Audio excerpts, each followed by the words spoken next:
Hello everyone, welcome back. This is Atiksha, your resident bibliophile, and recently a published author of the book Whispers of Womanhood. Today I will be reviewing Mages of Ruin City by Sonia Nkera. Let's dive into it. This is the map associated with this book, and this is the Ruin City, the area where the story takes place. Let's talk about some of the details of this book. The title, as mentioned before, is Mages of Ruin City by Sonia Nkera. This is a YA romantasy. It is 400 pages long. The point of view is third person. We have 7 people whose point of view we see in this novel: Kjersi, Ishikar, Cesar, Mika, Senna, Aslan, and Aventus.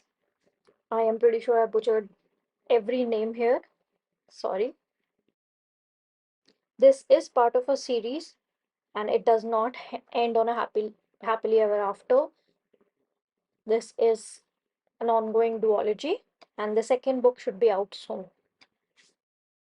This is available on Kindle Unlimited. It is also available as an ebook for purchase and as paperback. The content warnings here are death, kidnapping, slavery, drugging, and all of the other fun fantasy elements.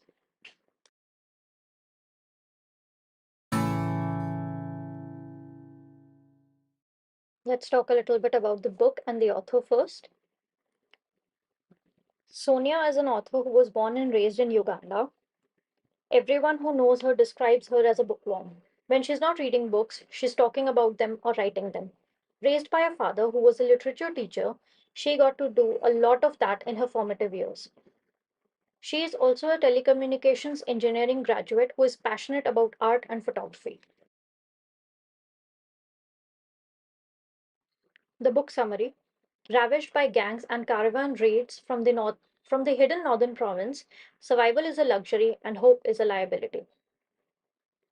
Ruin City, the middle province whose real name remains forgotten.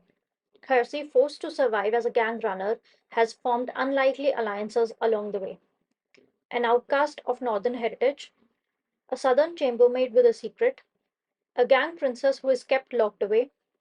When she witnesses her brother's murder at the hands of a northern mage, she is determined to seek revenge. But that night sparks off a chain of events that entangles them all in a web of secrets and a game of life and death. They must survive, faced by threats of northern caravan raids and the myth of the Karza, the enigmatic leader of the biggest gang, the Saints. As Kjersi uncovers the truth, she learns of the gang's deception. On her own, she is forced to tap into her strength to survive, brought face to face with the mystery of her heritage.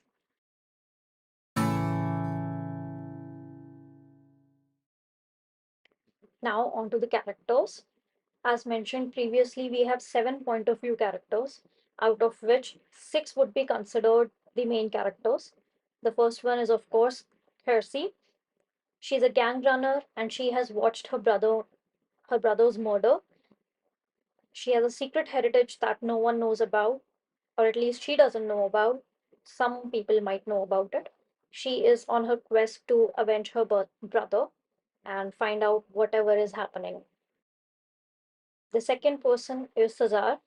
He's also a gang runner and he is Kjersi's partner in the gang related activities. He has some northern heritage, which makes him an outcast in the ruined city, and which also creates a little bit of a secret around his heritage and around his powers. The third person we have is Senna. Senna is the gang princess for the gang that Cesar and Kjersi work for. She is Kjersi's friend. She is someone who is locked up and abused by her father. The fourth person we have is Mika. Mika is Senna's chambermaid. She's a southerner. and she has a secret that no one knows about. She's also Sena's and Khyasi's friend. The last two people are Ishikar and Aslan. They are twins. They are mysterious leaders of the Saints gang, who is the rival of the gang that Khyasi and Saza work for. Now, on to the supporting characters. The first person is the last point of view character we have, Aventus. He is the face of the Saints gang. He is Ishikar and Aslan's uncle who raised them after some happenings that took place a while back. He's still dealing with the loss of his family. We only get one chapter from his point of view, which is extremely important. And the next supporting character is Shelo. Shelo is Ishikar and Aslan's little brother. He is extremely powerful. He was still a toddler when everything went through, when all three of them lost their parents. And he is completely tactless.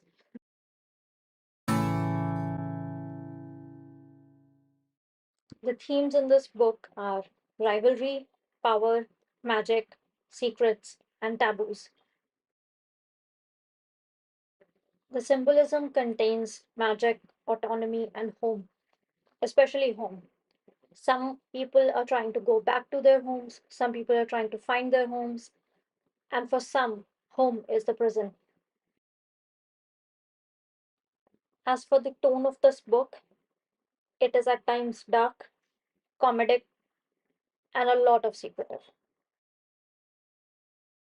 As for the pacing, the book is extremely fast paced. A lot is happening at the same time. Sometimes that makes it seem like a lot of time has passed when we get back to this to a particular character's point of view, but it has not.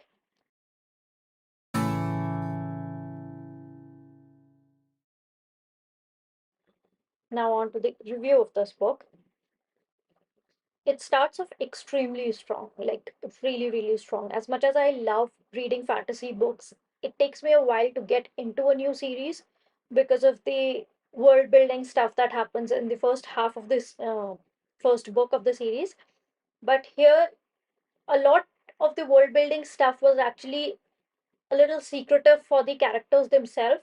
So we find those things out with the characters, which means that the plot is going on while the world is coming across as it is. We either get the world building stuff while the characters are finding out a lot of stuff, or we get it through flashbacks, which again moves the plot forward. When I first started reading this book, it felt like the seven point of views would be a little too much to keep track of, but it does not, because we do not get into any character's point of view without that character already being established. The first chapter is through Cassie's point of view, and we pretty much establish Cesar, who is the second point of view character that we get. And after that, Mika is the only person whose character was not very well established, although she was introduced, but it was not very well established. But that is again purposeful because of the secretive way that her character is.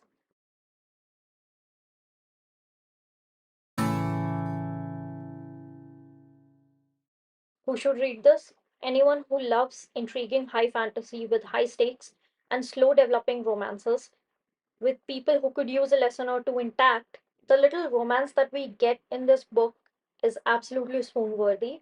As far as comp titles are concerned, I would say maybe The Trial of Sun Queen by Nisha J. Tuli, although the plot lines are very different, but the pacing and the kind of background is similar, little bit, not much though. But if you have loved that book, you will love this one. And now on to my favorite quotes of this book. You know what's worse than hopelessness, Kharsi? Desperation. After all the people who had tried to take him out on the street, he had finally succumbed because a girl had asked him to chew on some herbs. She had asked him to bite, and like an utter fool, he had bitten. You poisoned 30 of my soldiers. I want to know what more a waif like you can do. I did not kill them. Your flaw. Why are you here? Shouldn't you be down with my father? He's not the one I'm marrying. I wanted to check on my bride first.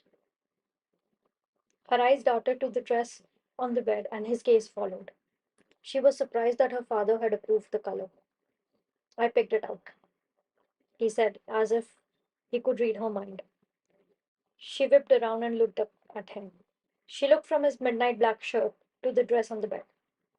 Because you only wear black? Because it is a sham wedding, Sana. Sham wedding? When we do marry, it will be because you want to. Thank you so much, everyone, for coming along on this journey with me. If you want to know anything about my debut book, a poetry collection called Whispers of Womanhood, please feel free to check the description box. I'll see you all next time. Bye bye.